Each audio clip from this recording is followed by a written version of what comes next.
Did your PC just throw a frosty fit after a PSU change? Let's fix that. First up, make sure all PSU connections are snug. Double-check your 24-pin ATX, CPU power, and PCIe connectors.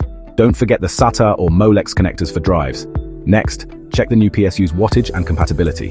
It needs enough juice for your CPU, GPU, and peripherals. Make sure it matches your system's form factor. Inspect for any damaged cables or connectors. A frayed wire or bent pin can cause power issues.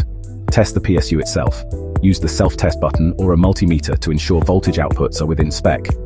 Reseat your hardware components.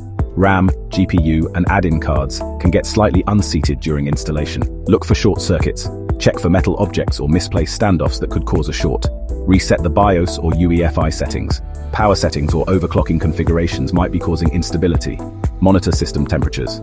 Ensure your CPU and GPU aren't overheating. Check Windows Event Viewer logs for critical errors.